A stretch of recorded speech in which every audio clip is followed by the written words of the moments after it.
Today is International Asteroid Day. International Asteroid Day? How fun. It's also International Day of Parliamentarism. A little less fun.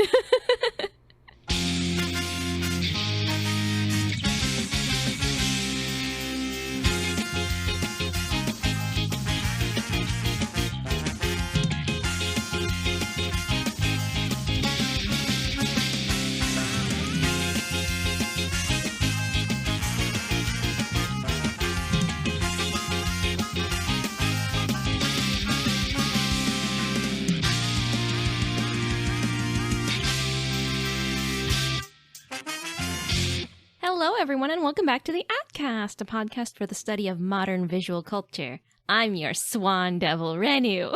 And I'm your soup devil, Soup. I wonder what our powers would be. Well, it's reflective of whatever people are afraid of. So swans, that seems very straightforward. I think it would be like a flock of swans coming into your house. Yeah, demanding like things one angrily. Like one collective like mega swan that's made up of like a lot of smaller swans. I think for soup, it would be like burning your tongue on hot soup. I think so. It would be like tiny. It'd be like a tiny devil. Not many people are afraid of soup, you know? As you guys might have guessed, today this episode stands for Akumas Together because we'll be talking about Chainsaw Man. Chainsaw Man! But before we get into that, what have we been up to? It's been a hot minute. It has. It has been quite some time since we last recorded. I feel like my schedule has been in chaos. And yours has also kind of been in chaos because you've been in the con sort of crunchy times. Mm-hmm. I'm sure that's very fun. I'm sure that's quite delightful. Yeah. Since the last time that we have spoken, I have gone on a couple trips. Mm-hmm. I've taken some time. I've had a lot of time to just like introspect, I think. Oh my, okay. Yeah, and I was just like thinking about like, well, I mean, you know, this and that. But I think that's been good. I think that's been good. Yeah. Good. I feel like I needed some time to just like think. Yeah, I think some time to like unplug and like reflect on, I don't know, the state of your life. Mm-hmm. Maybe where you want to go, that kind of thing is always healthy. Yeah. But yeah. Oh, good. Yeah. I mean, there's lots of exciting stuff always happening around the house. But what have you been up to? Well, as you mentioned, since the last time we've talked, I've been to 5 conventions. Oh my lord. It has been a whirlwind of going to convention for 4 days and then coming back home for 3 days and then going again for 4 days. So I basically come home, I leave all my stuff packed, but then like, you know, resupply, like, you know, merch and stuff like that, and then go back out to the convention and go back. So I'm glad that's done for now. My next convention isn't until for at least another month and a half, so that'll be a nice break. Boy, that sounds exhausting. So yeah, it was exhausting. It took me a few days to like settle back into routine because I was so like I'd been so removed from it for a long time. I was like, what did I do again? I don't even know my schedule anymore.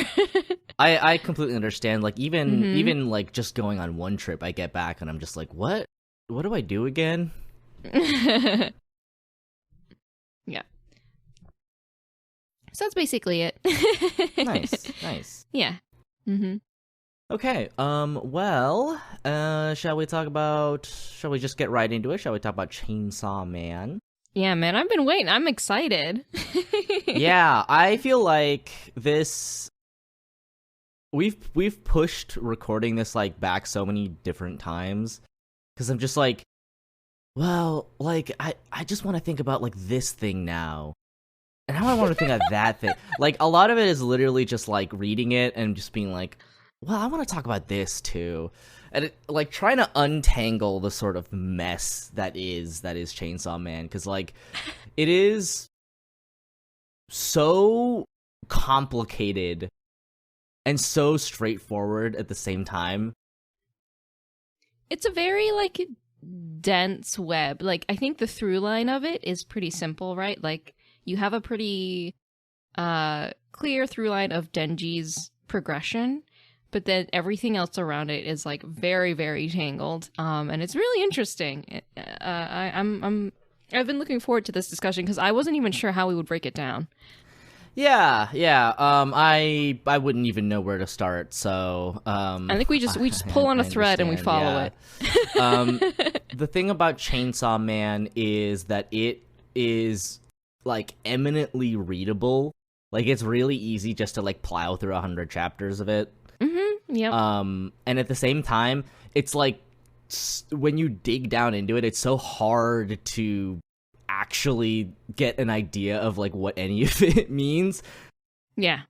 The symbolism. Yeah. So Chainsaw Man is a Japanese manga series written and illustrated by Tatsuki Fujimoto. Oh my. Yep. Part 1 was serialized in Weekly Shounen Jump, which is, the print magazine. But Part 2 began its serialization in Shounen Jump Plus, which is Shueisha's online magazine, which was... I didn't actually know this until looking into it, but apparently that was a choice that Fujimoto made himself because he wanted to make Part 2 very different from Part 1. Oh, interesting. Which this is man cool. always makes interesting choices. Yeah. And so as a result, we will only be talking about Part 1 since Part 2 is still ongoing. But Part 1 is done. It's like its own thing. We've gotten some anime adaptation of it, and yeah. I mean, let's talk about Chainsaw Man. Boy, where do I even start with Chainsaw Man? Okay. Why don't we begin with like a very simple overview for anyone who doesn't know what the series is about and they are clicking on this for out of curiosity's sake? Right. So, yeah. So the story begins with our boy Denji. He's a teenager who hasn't been able to experience much of life because he spent most of it indebted to like a mafia type of guy. He basically inherited a ton of debt from presumably his father, or it's kind of alluded in that sense, and it is an impossible amount of debt. He doesn't have an official white-collar job or anything. He's just a teenager, and so he's doing his best to earn money whatever way possible, including selling his organs. He enters the story having already sold some of his organs that he can live without. So you immediately get a sense of how dire things are for Denji. He lives in a shed. He is lucky to eat a piece of bread for He's lucky to the eat day. like bread crust. Yeah. And he like, has a I want companion. to eat bread with jam one day. Yeah, that's his dream, is to eat bread with jam. So he's super like beyond poor, right? He's got a companion named Puchta, who's a little devil, because devils exist in this world. They are just an accepted part of life. They are generally seen as bad things that cause chaos and death and destruction to humans. However, this little guy who gets to accompany Denji and is his best friend is basically like almost like a pet, but more like a companion. And they go around together killing devils until things go awry and the plot starts. Yeah, that's basically, if you watch the anime, that's essentially the first half of episode 1 is establishing all that stuff. But basically the first episode ends with Denji dying during an encounter with the devil, and his little chainsaw devil friend becomes his heart and resurrects him, and in exchange for losing its body. And Denji gets to come back as a chainsaw man. He's half man, half chainsaw man. Devil. Yeah. Half chainsaw devil. Yeah. Yeah, so that's where the story begins. Half man, half devil, half all chainsaw. Yeah. I was like, there's no more halves. So yeah, well, I mean, let's talk about the concept of devils, which is like an integral part of the sort of setting of Chainsaw Man. Yeah, sure. The way that devils work is that they are essentially these manifestations of collective human fears, and the sort of more widespread and deep that fear is, the stronger the devil is. And a devil, when it is killed, goes to hell. And when it's killed in hell, it goes back and is reincarnated up on Earth, basically. So it's like this never-ending cycle of, you can't really kill a devil for realsies, except for the chainsaw devil, who can do that. Yeah? Yep. Basically, that's it. Chainsaw Man, hero of hell. He can defeat the devils. Yeah, so Chainsaw Man it's just an extremely absurd, hyper-violent mess of images that happen at you. Why would you describe it like that? Because a lot of the times that's kind of how it feels. Like, the thing to me about Chainsaw Man is that it feels like one of those things where when you read it, it resonates with you on like this like primal emotional level that like is really hard to sort of rationalize in words, but like it just kind of clicks into place.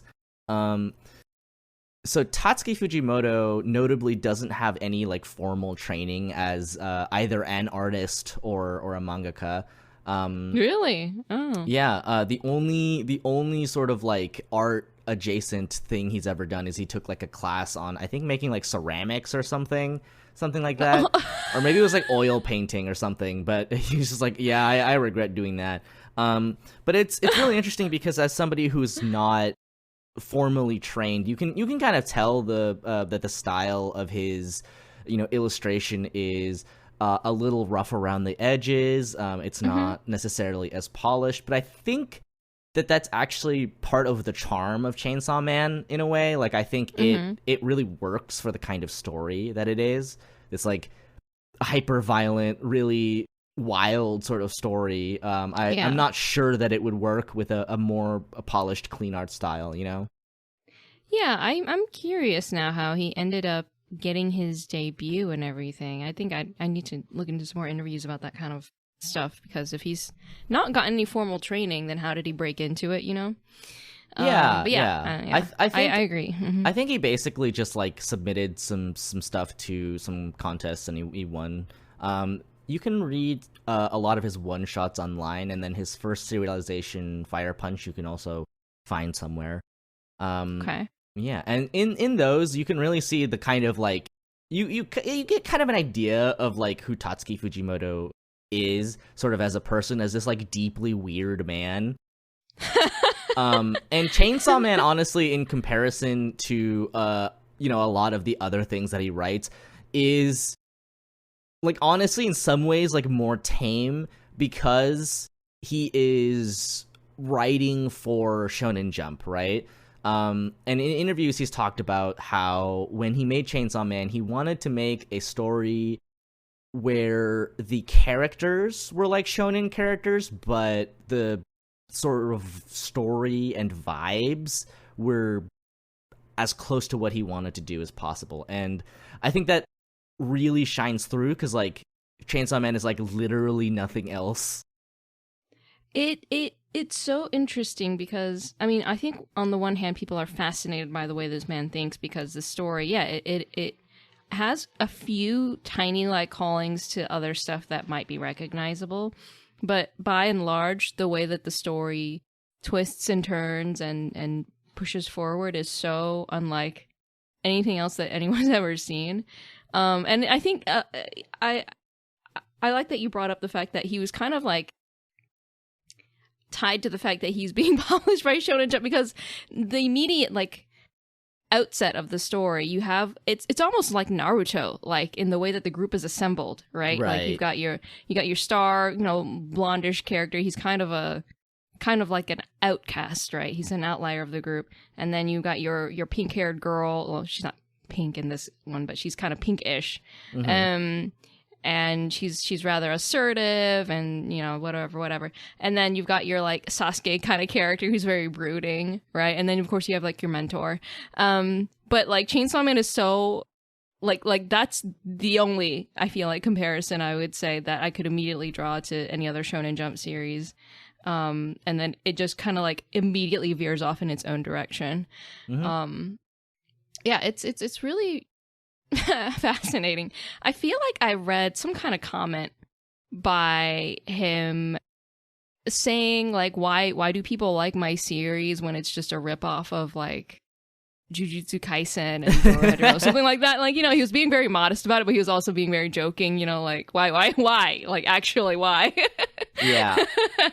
I mean, the thing that you can really tell from reading Fujimoto's like manga is that like he really loves the art form. He loves manga, and you can tell that he draws influence from other things as well. Specifically like the way that certain movies are shot, like you can see reflected, which is like that's essentially why I believe that the opening for Chainsaw Man has a bunch of movie references. You can actually go and look up, like, people have just like compiled every scene basically in Chainsaw Man's opening and been like, okay, this is that movie, which is That's cool. so cool. That is really cool. I mean, I like it because it's the influences to me aren't always super apparent, right? I think they're veiled enough, but also like it's been processed through the Fujimoto lens, so to speak, that it's obfuscated in such a way that it just ends up being more compelling towards the story and not necessarily like, oh, this is just a direct homage to this thing that already exists. Yeah. I mean, I would definitely say that there's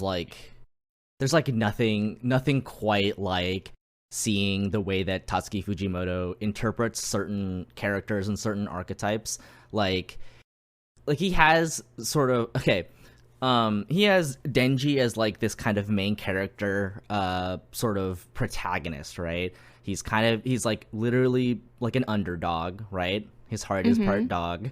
And then you have, but then like he sucks basically, right? Like the way that he treats like everybody is really self-serving, and he doesn't treat anybody with respect. And all he wants to do is objectify women, right? He just wants to touch a booby, right? But it really works for him as a character because, like, one, he eventually, grows out of it. But two, like, you get an idea of why that is the case because, he grew up and the only context he had for relating to other people was being used by the Yakuza, right? Yep. So... Yep. Literally the way that he knows how relationships works is this sort of like transactional, like very sort of business use or be used sort of mentality, and you can see that in the early chapters, the way that he's like, there are things that I do want, and then he gets them and he's like, now what do I want now? Right, like that's basically his only motivating force in life in the beginning chapters is, I want this thing, I'm gonna work my butt off to get it, I'm gonna put my life on the line to get it, even if it's something everyone else thinks is silly or dumb. Yeah, it's something really stupid, like touching a booby. Yeah, right, but he'll risk his life for that thing, and then he'll accomplish it, and he's like, okay, now I'm lost, I've accomplished thing. He looks dead inside. Because he accomplished the thing, and it probably wasn't all that it was cut out to be. And then it also, in a way, Makiba uses that to her advantage to kind of string him along too, and being like, well, it's not fulfilling to you because you didn't approach it in this angle or right, whatever. right. And she kind of uses it as an opportunity to make sure that he needs her, you know. Right. I mean, the thing is that Makima goes out of her way to essentially like teach Denji how to be a person. It's like, well, you weren't really satisfied because you didn't really feel anything about like the person that you were touching, and like kind of like introduces this like intimate scenario where like he you know, on a conceptual level, you know, understands what that is. And it's so jacked that like the whole time, right? The whole time she's just doing this to destroy him, which is like the ultimate like 6-dimensional chess move.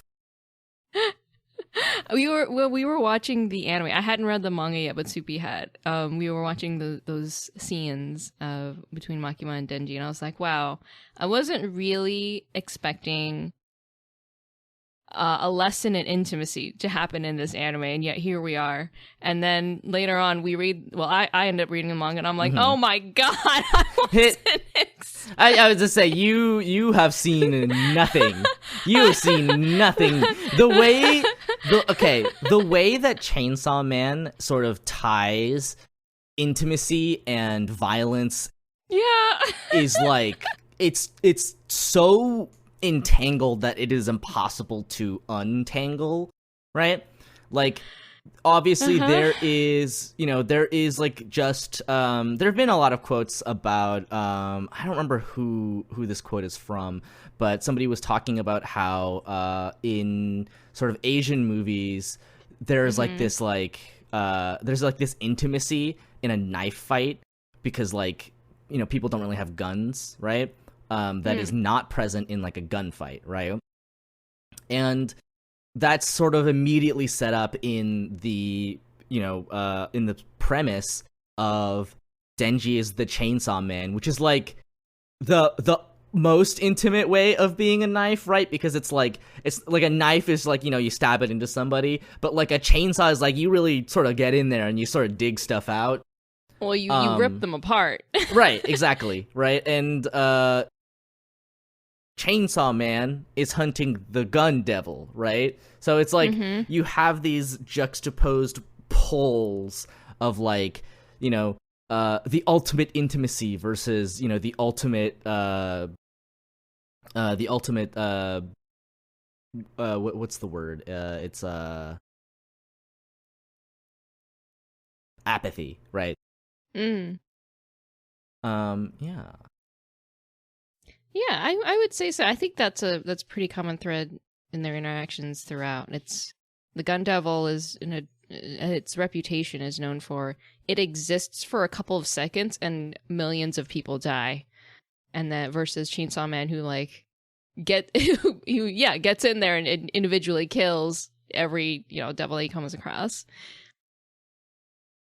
I also think it's like fucking wild because if a devil is killed by Chainsaw Man and people forget its name, like people forget the concept, right? So because the world of Chainsaw Man is it happens in 1997 in an alternate universe where devils exist, obviously, and Chainsaw Man has already killed the Holocaust devil, the Nazi devil, and nuclear weapons.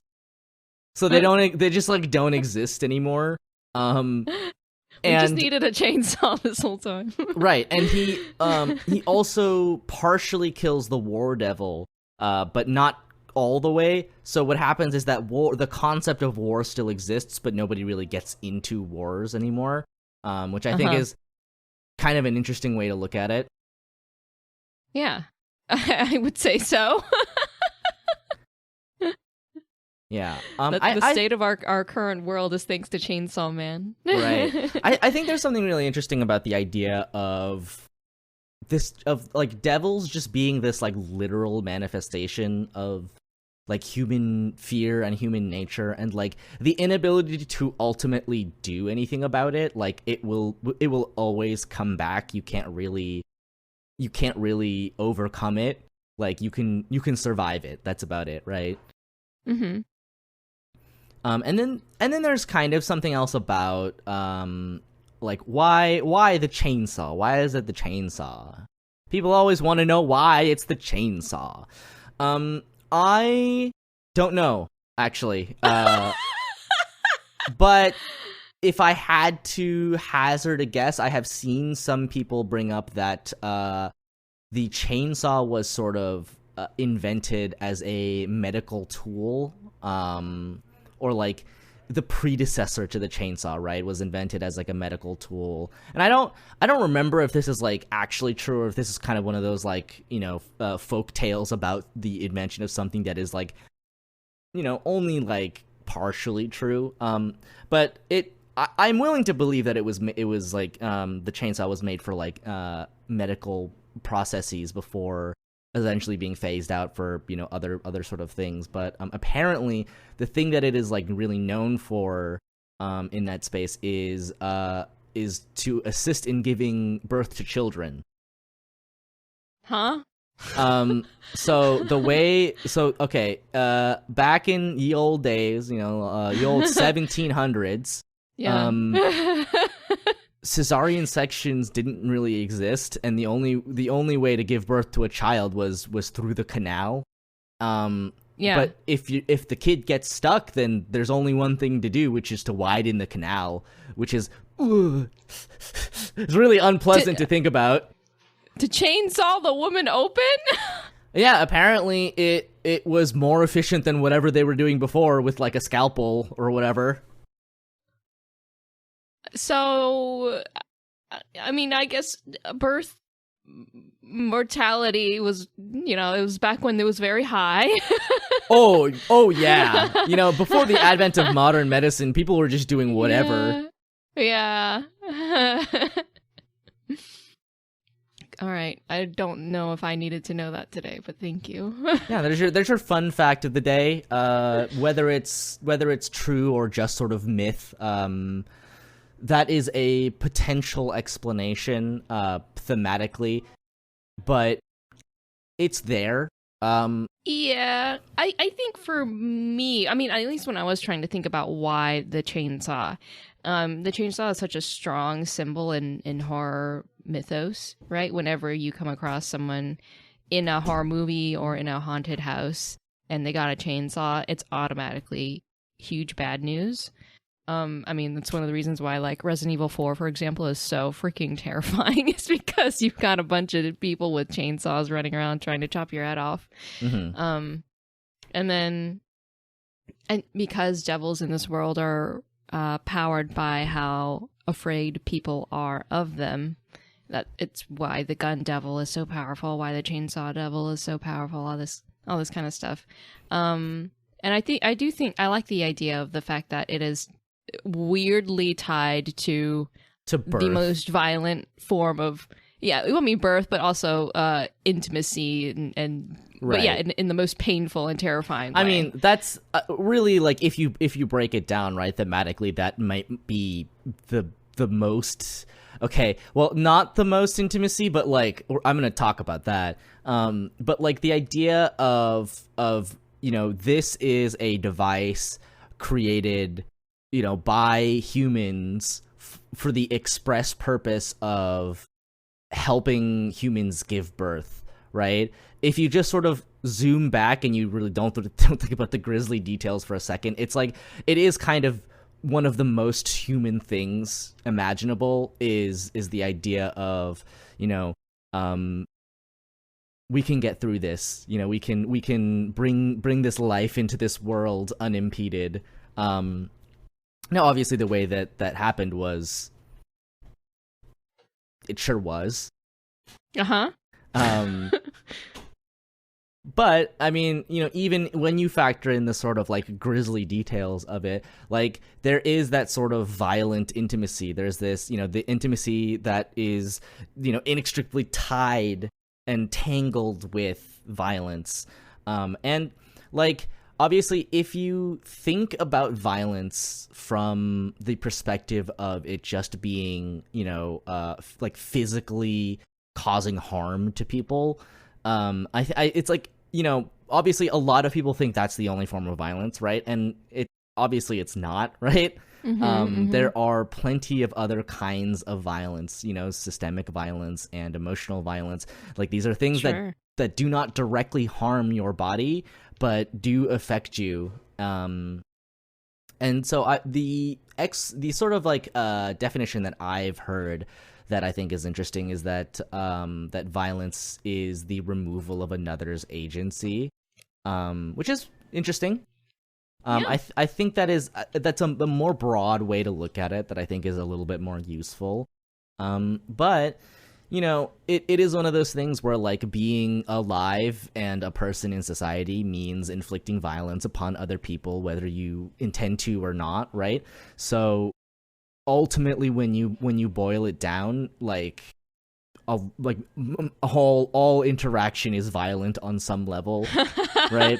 And that's not to say like humanity is the virus or whatever, right? Like it's literally to like say the way that we interact with each other is so intimately tied with the process of change. Yeah. Like just the fact that when you like talk to somebody and your words get picked up by their ears and processed by their brains, you have fundamentally changed something about that person. They have now heard what what you have had to say, and maybe they have thought about it, right? And like physically there is a change in your brain, right? You know, it's firing off neurons and maybe it's storing that memory. But like when you really boil it down, right, like that is there's this sort of idea philosophically and thematically that like all change is violent on some level, which I've written. I wrote many a paper about that when I was in undergrad. And I think that's interesting. And I think that it is a really important part of understanding Chainsaw Man, like this idea of change as a kind of violence, but as a sort of necessary violence. Like, obviously, there is the fact that Denji can literally turn into the Chainsaw Man, but to do so, he has like the chainsaws literally cut through his body. Like there's no supernatural protection. Like it's not like how somebody with super strength can like punch and like they also have like super bone strength or whatever, so that their arm doesn't shatter upon impact. Like for Denji, it's like not like that. It's literally like the chainsaws are cutting through him. He's like, this sucks, man. This hurts. Yeah, it hurts. He loses blood every time too. It's not just his blood it's not just the devil's blood that's splattering everywhere. It's Denji, the chainsaw splitting out of his limbs and his head. And it frequently becomes a problem in the series. And if you think about it, right, the thing about the whole chainsaw thing is like, where are the chainsaws really coming from at the end of the day? Which is to say, Pochita as Denji's heart, as the chainsaw devil, like literally the chainsaws are coming from his heart, right? And they're being used to, let's say, interact with other beings. That's, I guess, the nicest way you could have put that. Right. Like on the broadest possible, like in the broadest possible sense of looking at it, you know, it's literally like the chainsaw sprouting out of your heart, making contact with another person in a very intimate way. And the fact that Denji and all the devils gain power by drinking blood, but Chainsaw Man, you know, gains power by drinking, you know, devil blood. Like that's also quite an intimate thing, right? The idea of consuming another person's bodily fluids. Now, obviously, most of the time, that's not the first bodily fluid we think of. But like, you know, there is a listen, hear me out. Wait. But there is a sort of intimacy to it. And my evidence for this is the fact that like vampires historically, like that's what I was thinking have the sexy attribute to them, the kind of like mysterious allure, right? Yeah, it's like there is something quite a bit intimate about drinking somebody's blood. Obviously, don't go out and drink people's blood. That's probably not great for you. But yeah. And like this is a thing that like in in a literal sense, in the most extreme way, is exemplified by the end of the story, where Denji kills and eats Makima. Like, literally just stores all of her all of her flesh and bits in Tupperware and eats her, like, over the course of, like, a couple weeks. Which is like, okay, all right, Tatsuki Fujimoto, you go, man. But, like, also, thematically, it's kind of perfect, right? It's like this ultimate, irreversible transformation, and it is an act not of hate, but love, right? Denji says, like, you know, I'm not out to hurt Miss Makima at all. Those are my honest feelings. I ate her to become one with her. That's not an attack. That's love, right? And, like, he kind of just comes out and says it. Yeah, no, it definitely is basically a union between the two of them.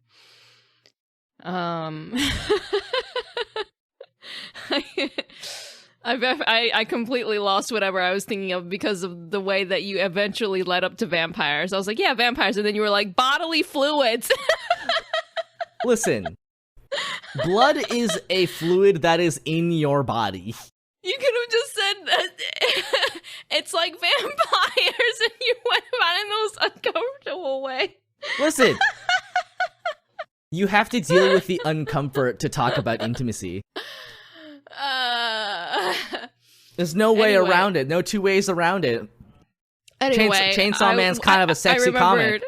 No, I remembered what I wanted to say, is that I do like the idea of the fact that Denji has to pay a small sacrifice whenever he summons the chainsaws, you know, like the fact that he goes through pain and blood and stuff like that to initiate an interaction. I think it kind of is a nice metaphor for just general social interaction in general, too. It's not just the person you're talking to being changed, but you yourself are being changed by summoning the courage or wherewithal to initiate conversation with someone. Sometimes that, I mean, it all, like, plays into social anxieties and stuff like that. I think social anxiety is, like, basically a magnification of all of these processes, right? Where you feel like you pay a cost whenever you try to initiate an interaction with someone, but also you feel like you're paying a cost whenever you are receiving that interaction. I mean, this is literally the same thematic meat as Evangelion, right? As talking about the weird body stuff and the hedgehog's dilemma, right? Like, at the sort of core level, those two aspects of Chainsaw Man and Eva are the exact same. It is painful to connect to other people, and it hurts and sucks, and you lose blood sometimes. And sometimes chainsaws come out of your body, and you have to touch the chainsaws to other people's bodies. Like, sometimes you just have to touch chainsaws. Stop it. Stop.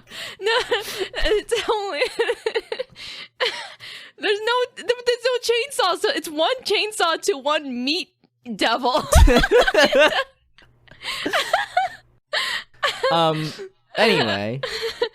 No, I like the... so if I were to describe this story to someone, and in terms of trying to describe its themes, the best way I could have thought of doing so was that it basically kind of is a coming-of-age story, because it starts off with Denji being in a very isolated position, kind of like Shinji does in Evangelion.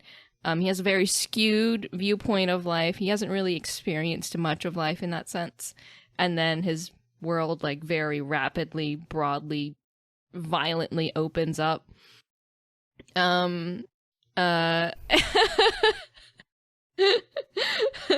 So I like the I'm compelled by, at least as a reader, engaging with this series, that it is essentially about the growth of this one person in the most extreme, horrifying way possible.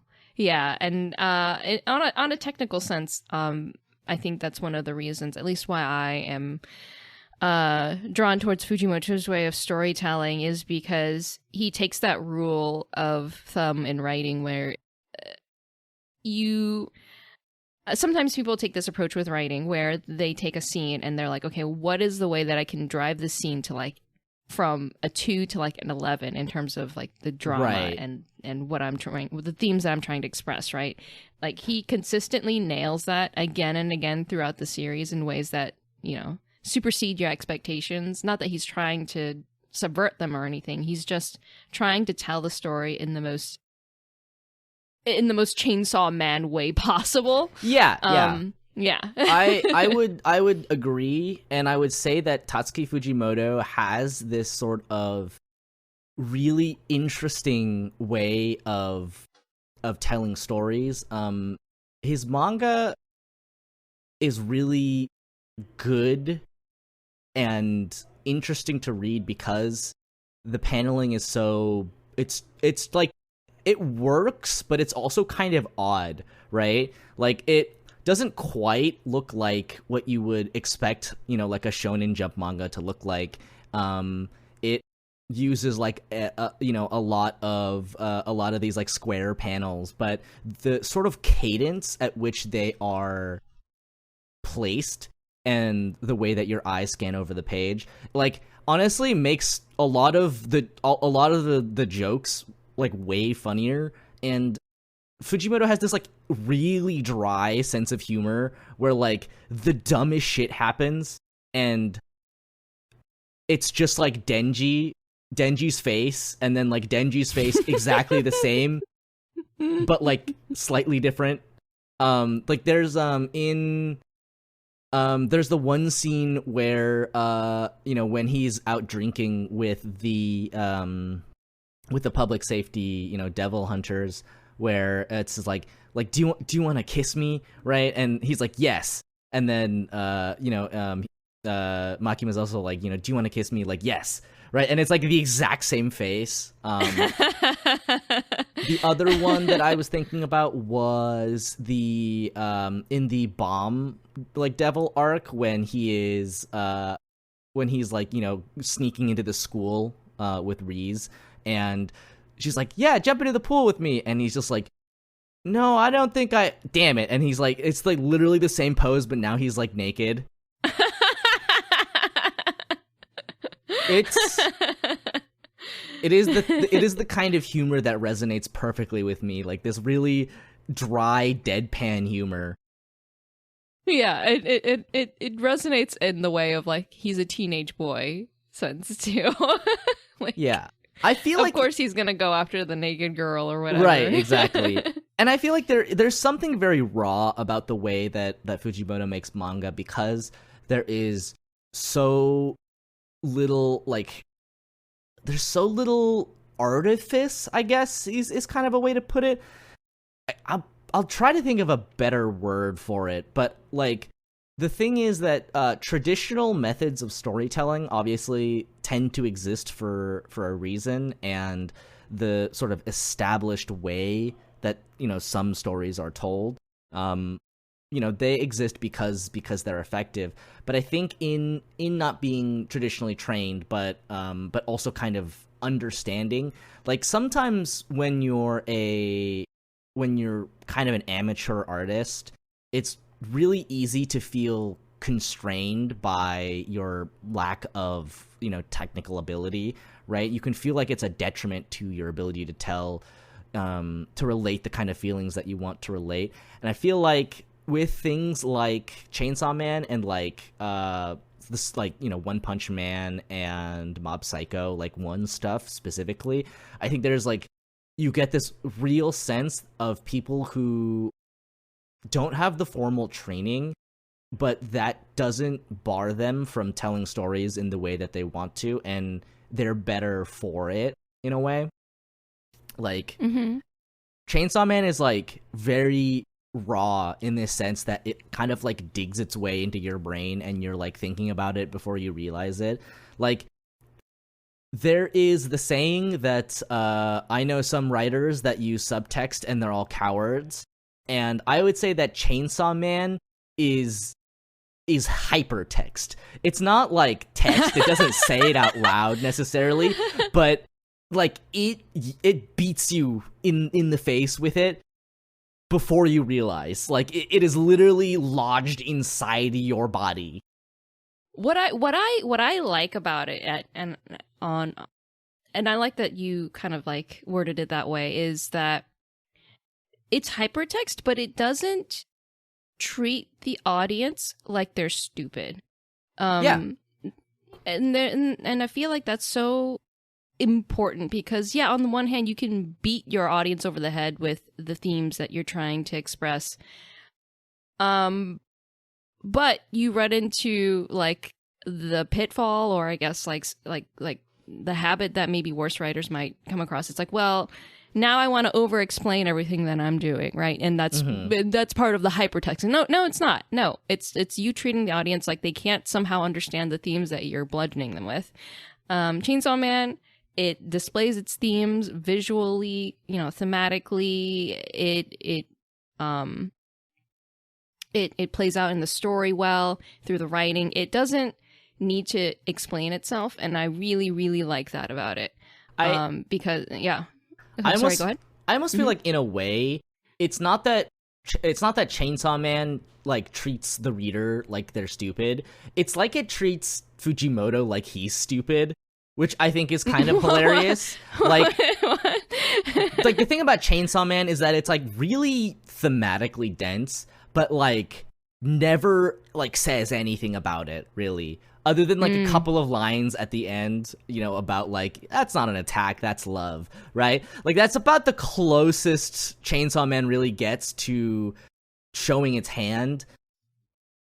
Yeah. It doesn't like monologue much beyond that part in the story, right? It doesn't, go into like this long diatribe about the questions that it's trying to answer and all that kind of stuff.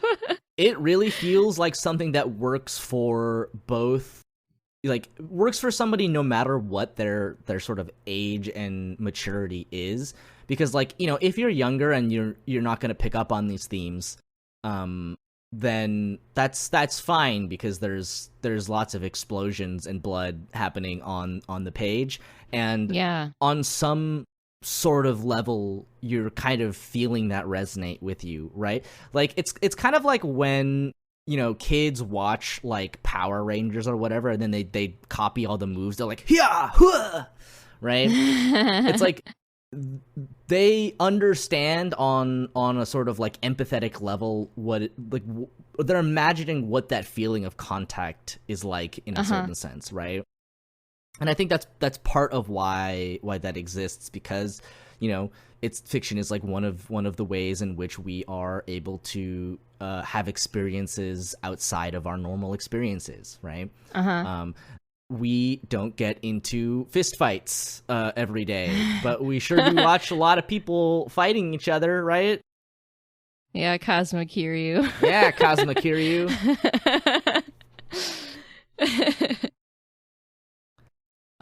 Yeah. I would say also, like, I don't know, right? At the end of the day, I don't know how much of the thematic text of Chainsaw Man is intended and how much is not intended. It really is just impossible to say unless, like, Fujimoto comes out and says it. But, like, Chainsaw Man just like never shows its hand, which I think is really which I really enjoyed about it. It's just fascinating. Just the fact that it's so thematically dense, but it like kind of just refuses to acknowledge it. Like it's like a really deep story about the nature of intimacy and its connection to violence and like the tenderness and pain of the human experience. And then at the same time, like there's like barf and like, like ball jokes, like they kick each other in the balls a lot. Like there's a lot of this really juvenile humor. Like apparently Power is largely based on Eric Cartman from South Park, which makes a lot of sense. Really funny. Amazing. Right? And I think it's interesting because like you can really see that like there is something going on beneath the surface, but Yeah. you might not necessarily know what it is, but you kind of like feel it. You kind of see the shadow like swimming underneath the ice, right? Yeah, it's like you might not necessarily be able to put to words what it is that you're feeling or resonating with in this story, but it's there. And I think that's one of the reasons why Chainsaw Man has become so wildly popular with many different types of audiences, whether it's like the really young people who read Shounen Jump or the adults, right? It's kind of like you said, people can read into it as much as they want. If they're just there to see Chainsaw Man obliterate another devil in the most flashy way possible, it's there. If people want to read into the symbology of the chainsaw, it's there. And I think that's something that's probably missing from something like Evangelion, where a lot of the younger audience, at least from my experience talking with people, they bounce off of stuff like Evangelion because it's very philosophical and it gets into that discussion pretty deeply, right? There's a lot of people talking philosophy at you, and that can just turn off a younger person's brain if they're not willing to engage in that kind of conversation. But Chainsaw Man doesn't do that. It just shows all of its cards on screen, but then it has like another hidden set of cards that it will never show you ever. Right. It's like there is 3-dimensional chess happening here.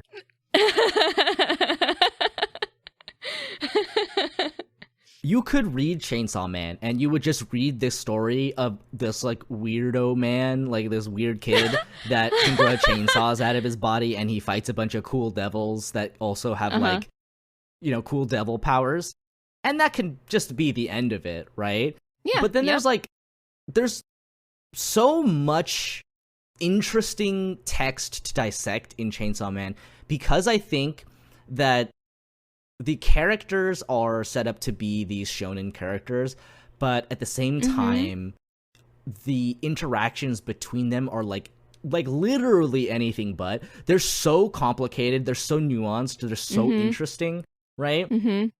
Like, everyone just feels like they have a lot of stuff going on, right? You have like the unreadable Makima, like you have no idea what she's thinking ever. She's fucking terrifying, right? You have Denji, who like wears everything on his sleeve. He's like, I want to touch a boob. I want to eat some bread with jam on it. Like I want to have a girlfriend, right?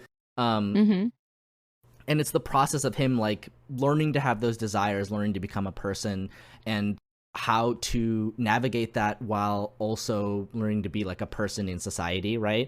And you have Power, who is like just this really over the top, selfish, egotistical character that has like one really prominent like thing, right? One really prominent weakness, which is that she really cares for this cat, right?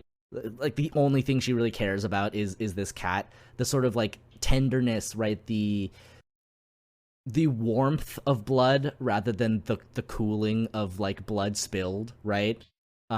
Which is like such a cool, like interesting thing to look at thematically. And like you have these fucking characters that are so tied to the devils, right? Because they're the public safety devil hunters. They're contracted out to devils, which is interesting because like it also says something that Denji at the beginning of the story literally sells parts of his body, but like that's what's happening to all of the public safety devil hunters, right? They're all giving up something to devils to be able to fight, right? Like, Himeno gives up her eye and then eventually her entire being, and then, Aki is like, I don't need my life anymore. I'm literally just gonna like give away my future, right? And I think it's interesting because like there is a way to look at it where you can look at just each singular contract that these devil hunters have with their devils, and you can look into like get an idea of their psyche and like what they're afraid of, right? Like Himeno is is afraid of becoming a ghost, right? She's afraid of, dying and just being forgotten, right? Because she's seen so many of her partners die. In many ways, like, Aki is scared of the future, right? He's terrified of, like, the reality where he confronts the gun devil, right? And, like, Power is afraid of the cat, right, dying, right? Like, the blood, the life force in this being extinguished. Yeah. I mean, you want to talk about Makima? I was gonna say, like, I wanted to bring that up too, because Makima also has some fears of her own that are a lot more. We get into that a lot more towards the ending of part 1. But let's jump into it. I think that Makima is one of the wildest characters because she's presented as so unflappable and so controlled, right? And at the end of the story, it turns out she's the control devil, right? And she's controlling all of the other devils, right? And literally there is a chain connecting them to her chest, like to her heart, right? But they're chains of bondage, right? They're not the sort of, like, they're not the two-way street that the chainsaw is. Like, Makima is a crazily dense character in terms of how much stuff is, like, written into her. Like, she always has these dogs. She only cares about dogs. And Denji becomes one of her dogs, right? And, like, that is the first clue that you get that she is, like, a very controlling person, right? Yes. Is that she only really cares about the dogs. And there are, there's also the fact that, her ultimate fear is not being in control, right? So, oh boy. It is so hard to like, even know which angle to tackle this from. But I just think it's so interesting that the ultimate bad guy at the end of part 1 of Chainsaw Man, right? The ultimate antagonist is the concept of control, right? Because the devils are manifestations of concepts, and you can really tell that there is a really complicated relationship between line being drawn between humans and control, right? People want control. People want control over their lives. People want control over other people's lives, right? But it's also something that they're deathly afraid of, right? That's why Makima is so powerful. Why, like, she literally dies and like cannot die, right? And also, like, Makima doesn't have like a transformed devil form. She's always just Makima, right? Which is like the ultimate form of control in this manga, where when people's feelings get out of hand, they explode into weapons, right? Like, if you look at it from the sort of like the transformation is like an emotional one as much as it is a physical one.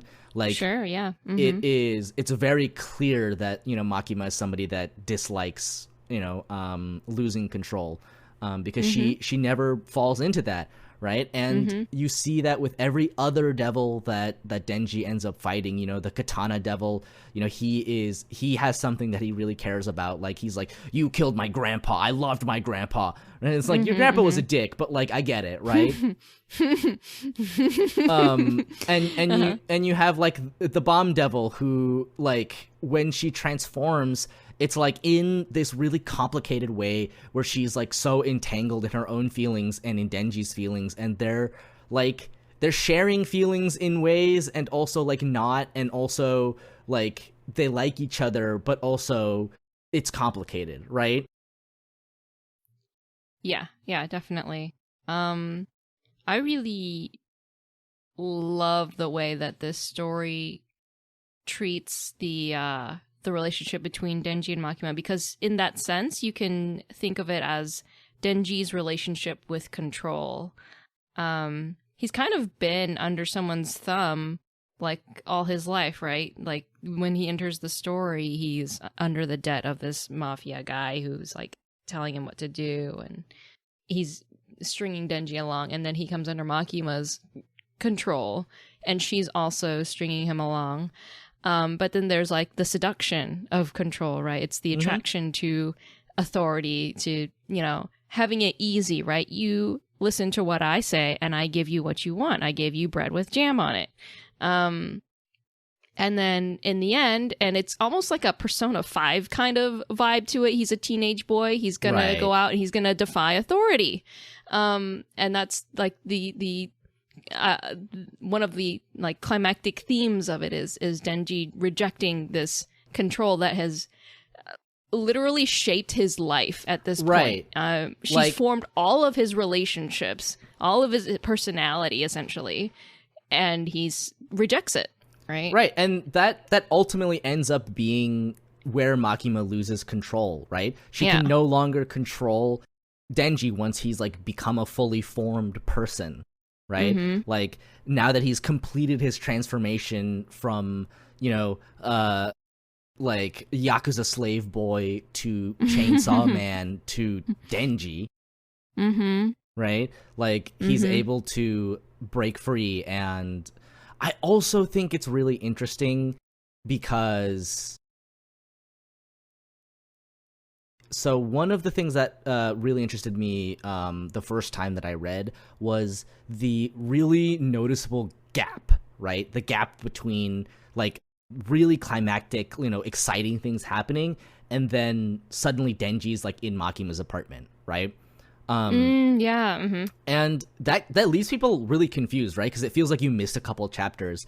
But I think it's actually kind of perfect because it really feels like the manga is gaslighting you in the same way that Makima has been gaslighting Denji, right? Like when somebody is like in an emotionally abusive relationship, it's very easy for them to have like a very like twisted conception of time, right? Of just like these hours to just be blank, right?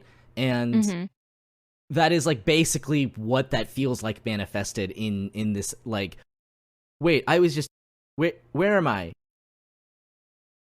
Okay.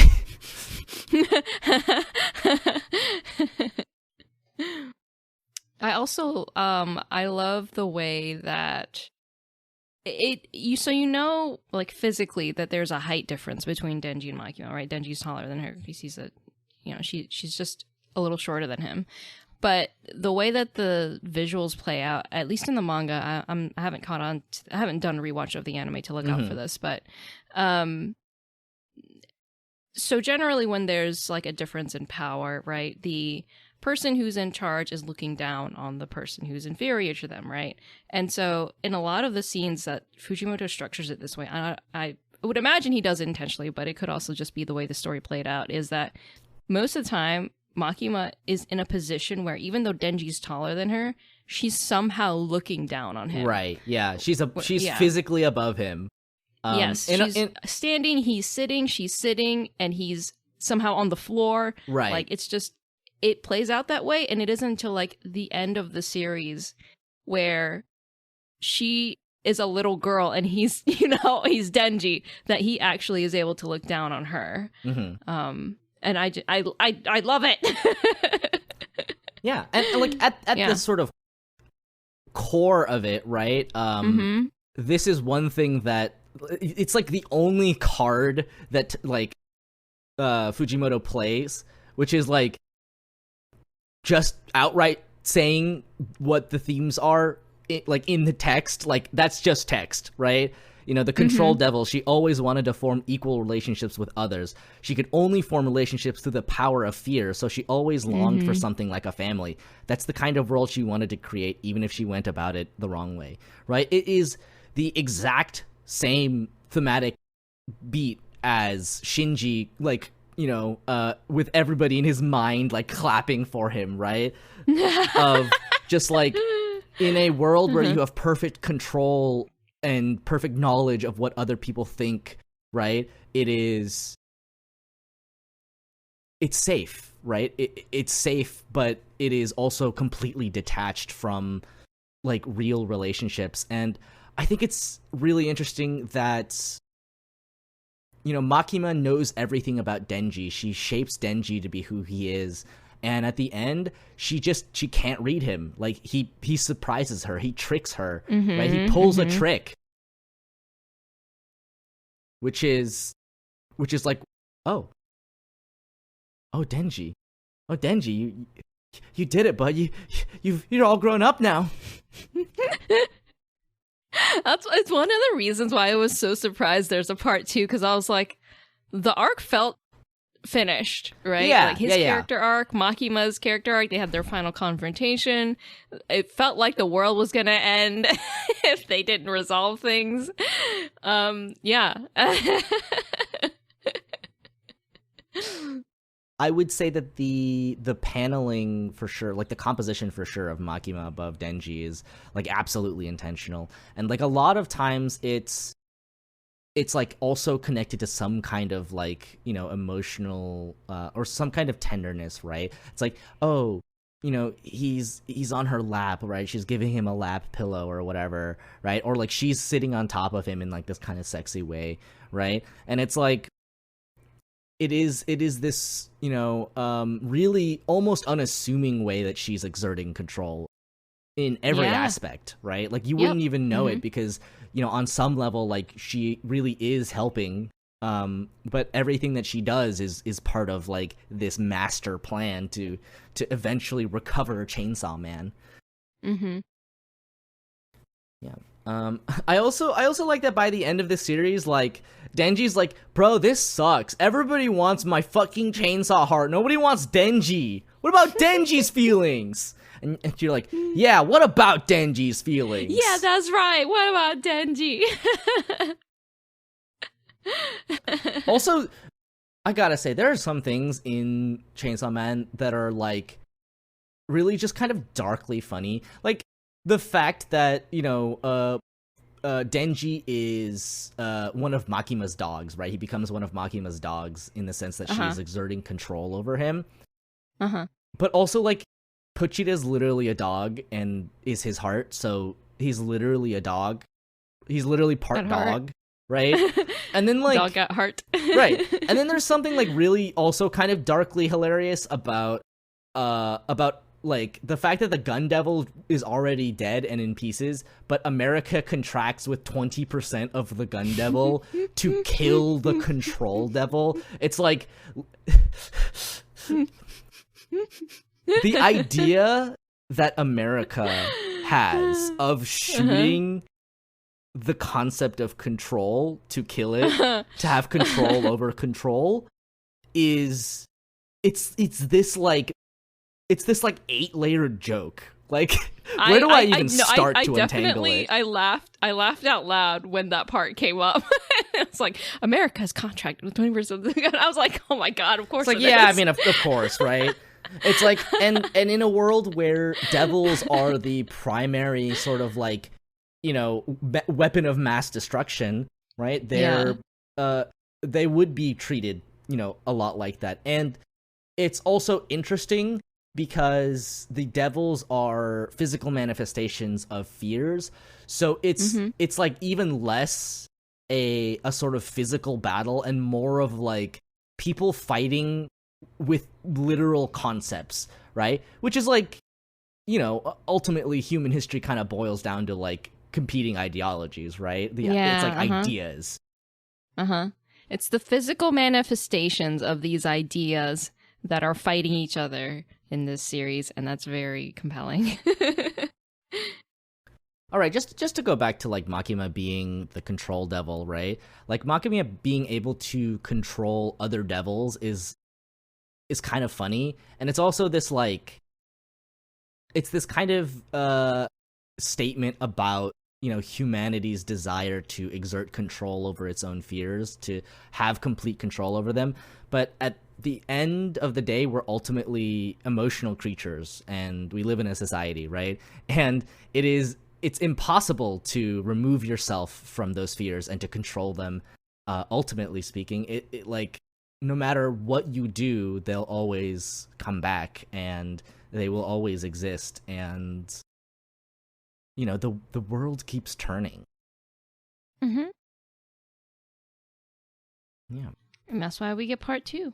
And that's why we get part 2. Part 2 is also fucking wild, I gotta say. But like, I'm sure it is. I have no idea where I can even like begin with part 2.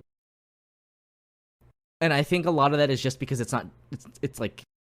only like 20 chapters or something like that. Like, it's not actually that long. Yeah. I think it began serialization like at the beginning of the year. But like, if at some point it does end up wrapping up, which I think it probably will. I think Fujimoto is like the kind of person who ends a story when he feels like it's time to end a story. Like, oh yeah, I think he continued. Yeah, I think he continued making Chainsaw Man because like he still had something to say about, something to say with this world and with some of these characters. And I think that's fine. And I like the fact that he basically like went out of his way to be like, okay, guys, this is a different story. Like, Denji and Chainsaw Man will still be here, but the story is different. I want to tell a different story. Mm-hmm. And I think that's really cool, right? Like, there's a sort of weird artsiness to the way that Fujimoto makes manga, like a sort of unwavering core of trying to relate an emotion. And you kind of get the sense like that a lot of this is sort of drawn from, Fujimoto's own experiences, right? Just the fact that he's like, he's in an interview like talking about like a lot of the women in Chainsaw Man being like these really like strong, overpowering, like overbearing like people that are like kind of mean. And he's like, yeah, it was a girl that like once like tipped over my bicycle, and I realized I kind of liked that. So whenever this comes up of like talking about the female characters in this or that story and it's written by, a male author, generally the answer is that they're written that way because it's the author's type, if they are written in a certain archittype. Yeah, I would say generally like speaking that's pretty true. Honestly I would say that's pretty true for most people that write stories, honestly. Yeah, it could be a female author writing male characters. Well, I was gonna say like how much BL is there out there with like exactly the copy pasted like male leads, right? Yeah. If all the characters of a certain gender are written in just a certain way, you can probably presume it's the either the author's like perspective on them and it's very limited, or that it's their type. Right, yeah.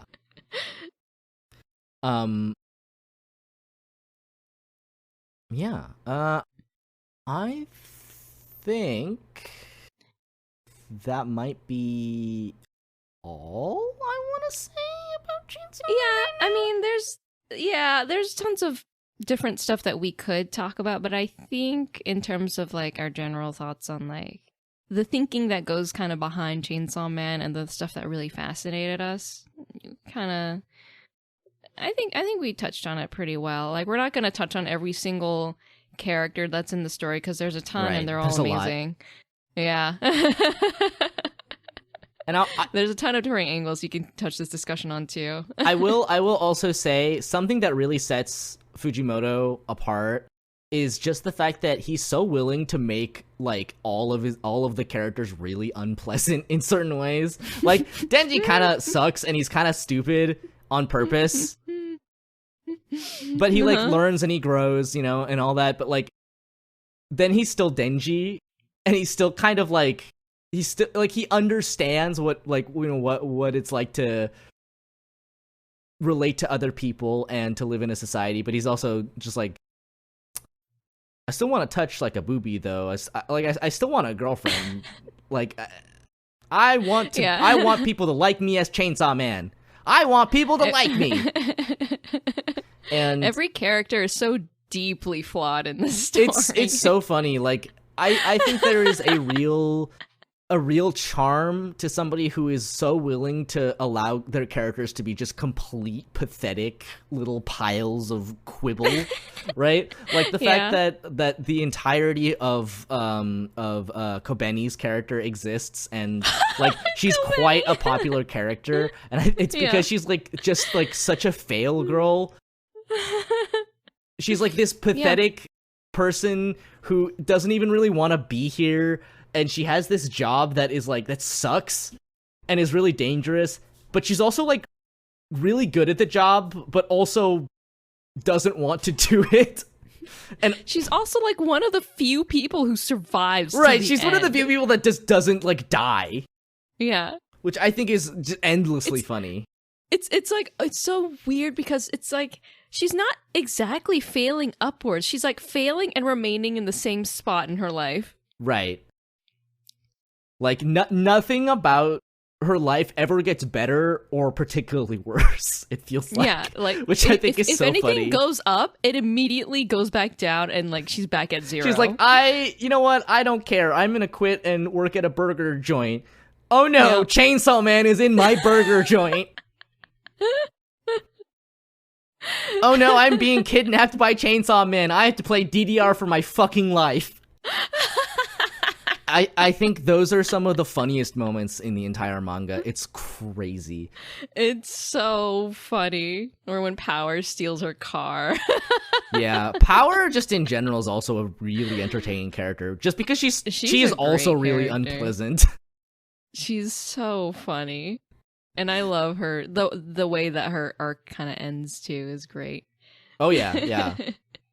Becoming sort of like part of Denji's weakness, but then also ultimately coming back to bite Makima, you know, yes. The power of Power's blood power being like ultimately part of why Denji's able to, you know, kill Makima for good. Yep.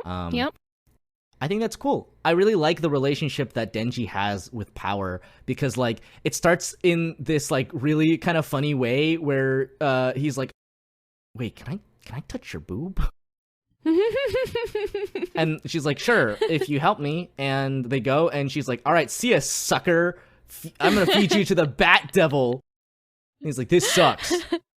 Wait, I got your cat back. Can I touch the boobie now? And he does. And he's like, I don't know how I feel about this. Yeah, you know? and then she had the padding on. Then he was extra disappointed. And then from that moment on, like they're just kind of friends. In like they're the most friend way possible. Like they're just yeah. It's I think I think I might have read something about the it was either the author or someone, I can't remember, saying that she was basically like a little sister character in the most bratty, obnoxious way possible, like the absolute extreme of the little sister character. No, I 100% see that. Yeah, and I quite liked that. I could see people reading the story and being like, "Oh, is it like a will they, won't they between Denji and Power?" No. And then Fujimoto is like very clearly, it's so funny, so clearly says because, no. Right after the first couple chapters, like the romantic tension is about -70. They're literally just two idiots that share the same brain cell, and it's so wildly entertaining. It's so funny. Denji becomes the straight man in that relationship, which is like... It's so good. It means that he matured, right? It means that he matured, but it also means that Power is like more ridiculous than Denji is. The ultimate gremlin. Which is great. I love that. One of them had to win. I will say I also really, really, really enjoyed pretty much every character that we came across. I really liked Aki. I really liked Timeno. Yep. I really liked liked all the little side characters. Yeah, all the little side characters. It honestly, it's funny because it really does kind of remind me of Naoki Urasawa in the same way that like he writes characters that are so immediately relatable because they are flawed in this really specific way that is like Yeah. so it's like so specific it avoids like generalities, it avoids archetypes, like it's like Yeah. you just get hit in the face and you're like, oh, okay, that's a character now. It's like, oh, I kind of like immediately understand your character, and you're so wildly different from everyone else in the story because of that. Oh, one more fun fact before we leave, actually, which is that Makima is the control devil, but apparently the Japanese word that they use for her, is Shihai, which can also mean conquest. So she's the conquest devil, which is one of the 4 horsemen of the apocalypse. The conquest horseman is interchangeable with pestilence. The reason people usually go with pestilence is because conquest sounds like it kind of has the same connotations as war. I learned a lot of random trivia from the wiki while looking into stuff. Apparently the reason that conquest is different from war is because conquest had a lot to do with armies waging like ranged warfare, and a lot of times the projectiles they were using were coated with poison and like disease. Oh, so pestilence. So there you go. So conquest kind of became analogous to pestilence, and they just I guess people were just like, well, conquest is kind of like war, so why don't we use a different word? Interesting. Yeah. Anyway, so yeah, that should about cover it for most of Chainsaw Man. At least the sort of broader points that I wanted to talk about. Chainsaw Man to me feels like a series that you can read with your heart, and you don't have to read with your brain. But if you do, it will hurt like a chainsaw to the brain. Wow. But it will be worth it. I promise. Wow, it's so painful. Yeah. But anyway, this story does hurt though, actually. It oh hurt my man, heart.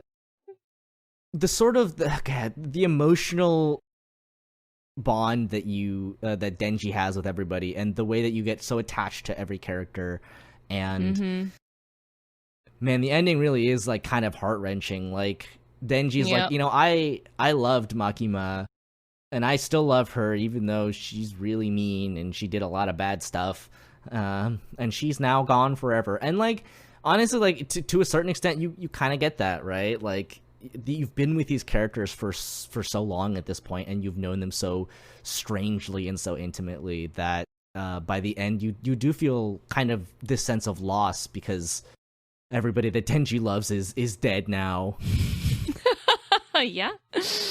Yeah, I would say, I mean, the fact that Makima is like the first one to come back, so to speak, I was like, I mean, that's fine, but like, I cared a lot more about every single other character, just in an emotional way, right? Like, right. Because Makima was the antagonist, and she was manipulating Denji the whole time, and she created all these relationships for him. I felt really invested in all of these relationships. There's just something about the way that Fujimoto writes relationships that really draws you in, and like really makes you a part of it. Like it just kind of puts you in there. Mm-hmm. The immersion. Wow. Anyway, so who are you? Where can we find you on the internet? Hey, I am Renu, also known as Swan. You can find me on Instagram at swan.drawn. You can find me on Twitter, Tumblr, Twitch, everything else at swandrawn. I just finished streaming the original Metal Gear, which was super fun. Yeah, it was like a huge throwback, actually. That's fun. I also finished Potionomics recently, so Nice. We're starting a new game. Nice. This weekend. Yeah, it'll be fun. What are you Come starting? join. Yeah. What am I starting? I think I'm gonna be starting another Yakuza game. It's time. Yes. It's time to return. Yeah. That is also how I feel. I'm just like, man, I should finish Yakuza 3. It's literally, they keep releasing a new one every year, and I have to at least play one every year so that I don't fall so that you further don't fall behind. further behind. Yeah. But they're always a good time. I like them a lot. Mm-hmm.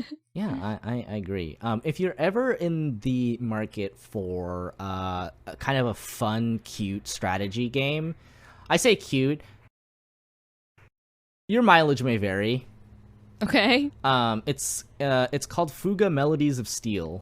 Okay. It's this little game that's like very Studio Ghibli meets like Disney's Robin Hood, because it's about like a world where like everybody's like furry children, right? They're like cats and dogs and stuff.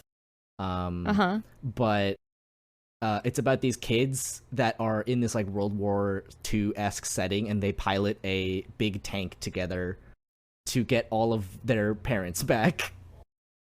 Wow. Okay. And that is all I will say about the game.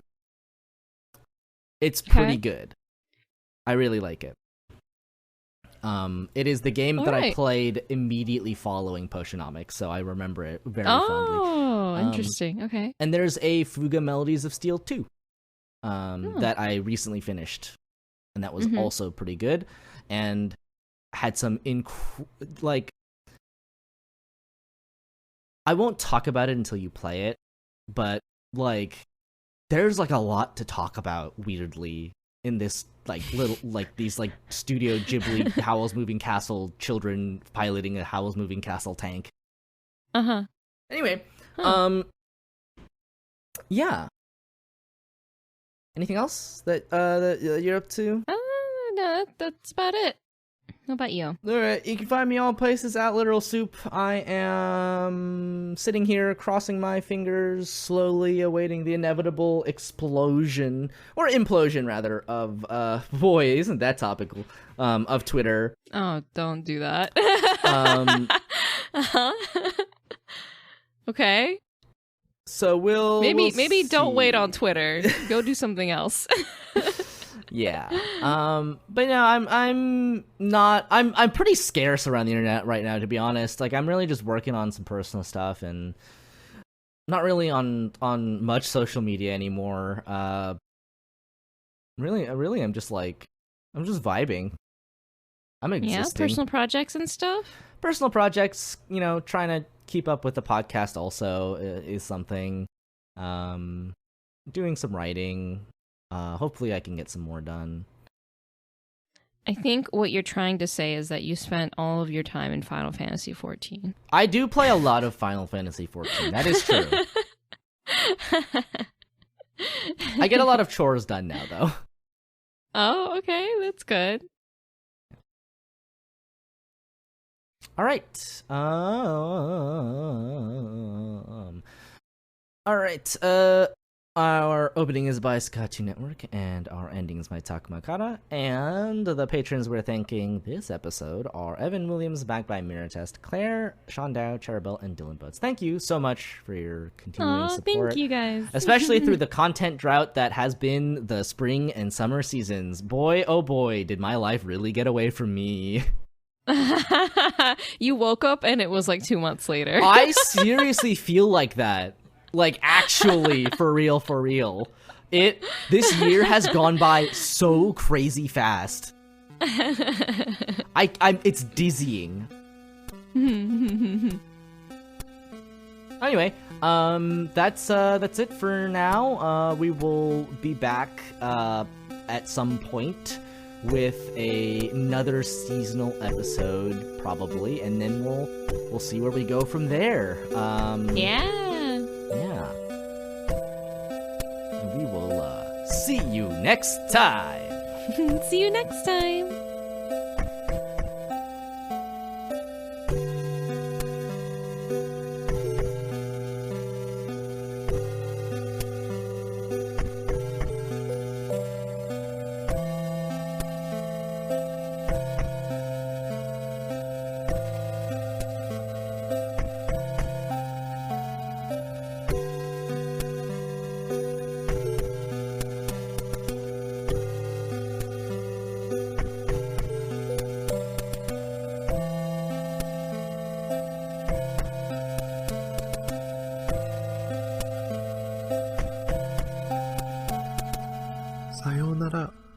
また明日ね。